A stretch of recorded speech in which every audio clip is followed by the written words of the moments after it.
Hello विद्यार्थियों, तो स्वागत है आपका अपना YouTube channel Sarvodaya online classes में। आप सबों को जैसा कि आप पता होगा कि आज आपका जो है वो लास्ट पेपर था इलेक्टिव पेपर का। इलेक्टिव पेपर में आपका 3 पेपर आ जाता है, हिंदी इलेक्टिव, इंग्लिश इलेक्टिव और संस्कृत। तो फटाफट हम लोग जो है इस चैनल पर सारे सब्जेक्ट का जो है आंसर की देखने वाले हैं। अभी इस वीडियो में हम लोग देखने जा रहे हैं हिंदी इलेक्टिव का आंसर की। तो चलिए आप लोग लास्ट तक वीडियो में बने रहे और देखिए फटाफट जो है वो आंसर की क्या है सही इसका उत्तर। पहला क्वेश्चन आपका जैसा कि पैसेज से है। पहला क्वेश्चन आपका जो है कि वर्तमान समय में संपूर्ण मानव जाति किससे त्रस्त है। तो इसका राइट आंसर जो होगा वो होगा ऑप्शन नंबर 2 यानी कि तनाव से। किससे हो जाएगा? तनाव से। चलिए फटाफट आगे की ओर बढ़ते रहिए, नेक्स्ट क्वेश्चन की ओर आगे बढ़िए।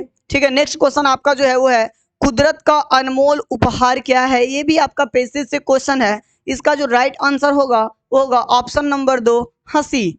आगे देखिएगा, तीसरा क्वेश्चन है कि बेखौफ होकर हमें किसका आदान प्रदान करना चाहिए। तो मुस्कुराहट का जो है वो बेखौफ होकर हमें आदान प्रदान करना चाहिए। नेक्स्ट क्वेश्चन आपका पैसेज से ही है कि तनाव से दूर कैसे रहा जा सकता है। तो इसका जो सही उत्तर होगा वो होगा फोर्थ हो जाएगा आपका इनमें से सभी। चूंकि आप किताब भी पढ़ते तो भी आप जो है वो डिप्रेशन से मुक्त हो सकते हैं, संगीत से भी हो सकते हैं, यानी कि इनमें से सभी। आपका जब 2 ऑप्शन मिल रहा है तो आंख बंद करके ऑप्शन डी मारे होंगे आप लोग। फिफ्थ क्वेश्चन की ओर आ जा रहे हैं। ठीक है, ये आपका जो है वो पद्यांश से रिलेटेड है। पहला क्वेश्चन है ना, फिफ्थ क्वेश्चन है आपका कि प्रस्तुत पंक्तियों में कवि किसका आह्वान कर रहा है। तो इसका राइट आंसर हो जाएगा नव यौवन का, यानी कि जो आपका ऑप्शन नंबर 1 जो है वो बिल्कुल सही है। आगे की ओर देखेंगे क्वेश्चन नंबर 6 कि कवि विश्व को क्या दिखलाने की बात कर रहा है। तो तरुणाई जो है वो दिखलाने की बात कर रहा है। ऑप्शन 1 इसका सही हो जाएगा। प्रस्तुत पंक्तियों में किस प्रकार के भाव निहित है, यानी कि जो आप लोग इस पद्यांश को पढ़े होंगे उसमें से आपको किस प्रकार की भाव जो है वो दिख रही है ना, समझ में आ रही है। तो इसका राइट आंसर हो जाएगा देशभक्ति। ठीक है, आगे क्वेश्चन नंबर 8 देखिएगा कि देशवासियों को कहां से आमंत्रण मिल रहा है। देशवासियों को कहां से आमंत्रण मिल रहा है। तो प्रत्येक दिशा से आमंत्रण मिल रहा है, यानी कि देखिए आपका ऑप्शन 4 जो है वो बिल्कुल सही हो जाएगा। अब आपका सेक्शन बी स्टार्ट होता है जो कि आपका ग्रामर पोर्शन है, व्याकरण से है। ठीक है, तो पहला क्वेश्चन है कि संचार भाषा में किन तत्वों की प्रचुरता है। तो ऑप्शन देखिए, ध्वनि है, दृश्य है, संकेताक्षरों है, कुट पदों है। तो इसमें से आपका जो ऑप्शन 1 होगा वो बिल्कुल सही हो जाएगा। ठीक है, 10th क्वेश्चन देखिएगा, कहता है किसी लिखित सामग्री को त्रुटि विहीन करके उसको पढ़ने योग्य बनाना क्या कहलाता है। तो ये आपका जो राइट आंसर होगा वो होगा संपादन। ठीक है, आगे की ओर बढ़ते हैं। पीटीआई क्या है। तो पीटीआई जो है आपका एक प्रकार का जो है वो समाचार एजेंसी है, इसलिए ऑप्शन 1 आपका बिल्कुल सही होगा। आपको बता दूं कि इस चैनल पे जो है वो बहुत जल्द जो है वो डिजिटल बोर्ड के माध्यम से जो है वो पेड कोर्स स्टार्ट होने वाला है।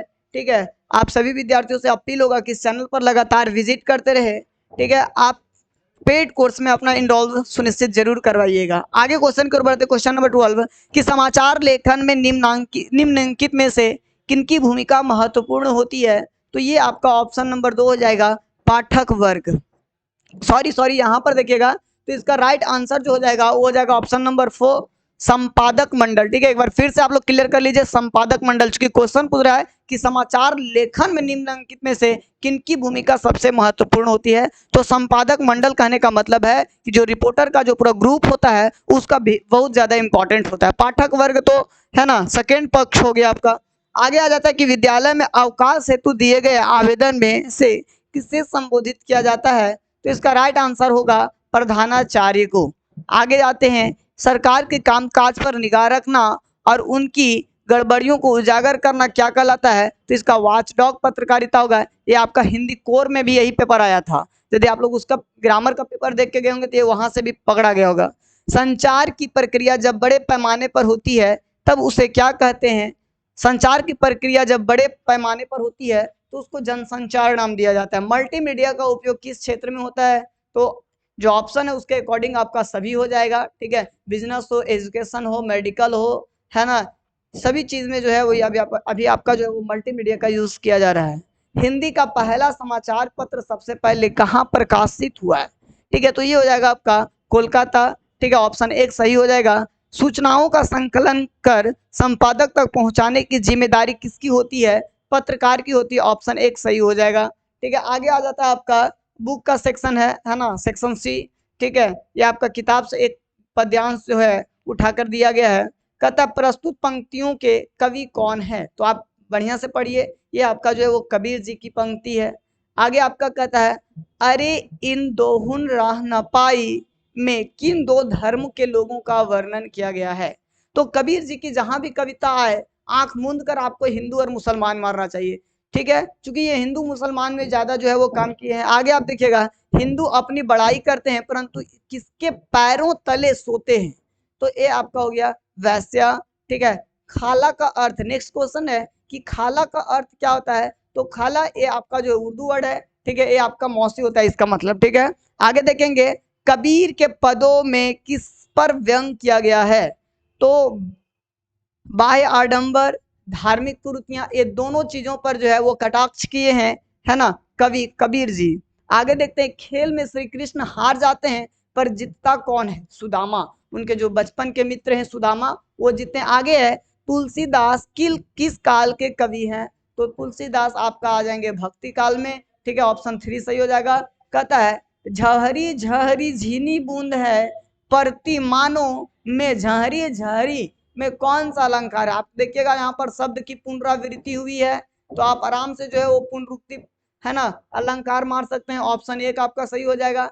आगे 27 नंबर क्वेश्चन कहता है कि महादेवी वर्मा किसका त्याग करके अपने कर्तव्य पथ पर अग्रसर होने की प्रेरणा दे रही है, तो आलस्य को त्यागने की बात जो है वो कह रही है। क्वेश्चन नंबर 28 देखिएगा, तो ये आपका बुक का पैसेज है। ठीक है, क्वेश्चन नंबर 28 आपका कहता है प्रस्तुत गद्यांश किस पाठ का है, तो ये आपका खाना बदोश का है। किसका, खाना बदोश का। गद्यांश के अनुसार मजदूरों की संख्या कितनी है, तो गद्यांश के अनुसार जो है वो मजदूरों की संख्या आपका जो है वो 30 होगा। ठीक है, कितना हो जाएगा, 30 हो जाएगा। आप आगे देखिएगा क्वेश्चन नंबर 30 कहता है मानो और सुकिया कौन है, तो मानो और सुकिया एक लेबर थे, मजदूर हैं। ठीक है, खाना बदोश कहानी में भट्टे का ठेकेदार कौन है, तो भट्टे का जो ठेकेदार था वो असगर था, है ना। बिल्कुल आसान सा पैसेज था, आप आसानी से यदि पढ़ते तो सारा क्वेश्चन आप टच कर लेते।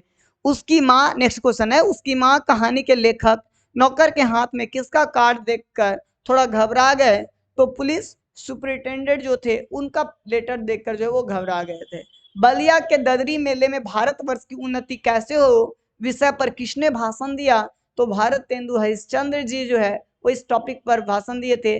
ज्योतिबा फूले ने आदर्श परिवार किसको माना है, तो पिता बौद्ध, माता ईसाई, बेटी मुसलमान और बेटा सत्यधर्मी हो। खाना बदोश कहानी में महेश को किसकी लत लग गई, तो ये शराब का लत लग गई थी महेश को ना। दोपहर का भोजन कहानी की मुख्य पात्र सिद्धेश्वरी के छोटे लड़के का नाम क्या है, तो सिद्धेश्वरी के जो छोटे लड़के थे आप लोग पढ़े होंगे कहानी में, नाम क्या था, प्रमोद। भाभी ने गोपाल को चोरी छिपे सिगरेट पीते कहाँ देखा था, तो गैलरी में जो है वो इन्हें देखा गया था। आगे देखिएगा क्वेश्चन नंबर 38 है कि मकबूल ने ऑयल कलर की ट्यूब खरीदने के लिए अपनी कौन सी किताबें बेच दी, तो ज्योग्राफी एंड हिस्ट्री यानी भूगोल और इतिहास का जो बुक था उसको बेच दिया था ना। आवारा मसीहा उपन्यास किस साहित्यकार के जीवन पर आधारित है, तो ये आपका जो है वो शरद चंद्र चट्टोपाध्याय के जीवन पर आधारित है।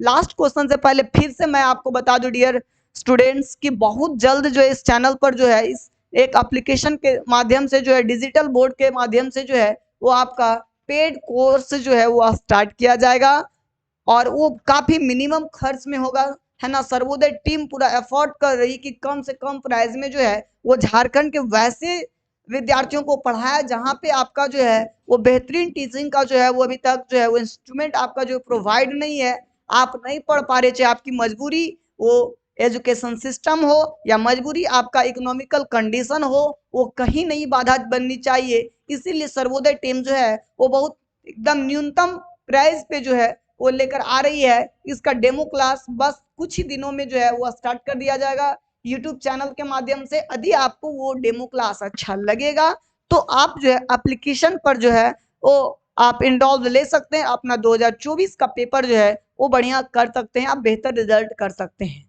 चलिए, है ना, लास्ट क्वेश्चन आपका है, उसको भी हम लोग क्लियर करते हैं कि शरद चंद्र के ननिहाल में किस बात का निषेध था।